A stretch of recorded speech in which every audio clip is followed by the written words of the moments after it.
ಮಟ್ಟ ಬಂದಂಥ ಸಂದರ್ಭದಲ್ಲಿ ಸರ್ ಡಿ ಕೆ ಶಿವಕುಮಾರ್ ಮತ್ತು ಸಿದ್ದರಾಮಯ್ಯನವರು CM ರೇಸ್ನಲ್ಲಿದ್ದರು.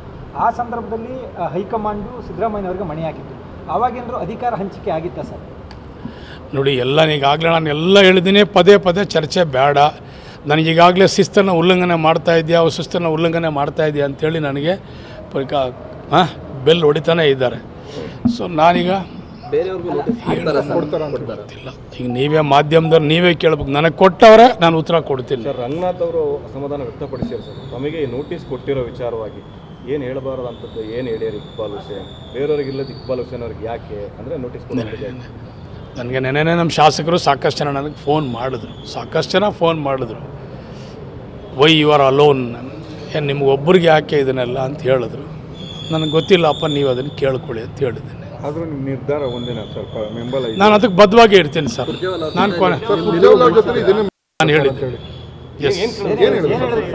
ಹೇಳಿದ್ನಲ್ಲ, ನಾನು ಏನು ಸ್ಟ್ಯಾಂಡ್ ಬೈ ಇದ್ದೆ, ನಿಮ್ಮ ಎದುರಿಗೆ ಏನು ಹೇಳಿದ್ದೆ ಅದನ್ನು ಹೇಳಿದ್ದೆ.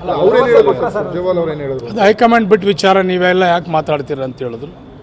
ನನಗೂ ಹೇಳಿ ಬೇರೆಯವ್ರಿಗೂ ಹೇಳಿ ಅಂತ ಹೇಳಿದ್ದೀನಿ.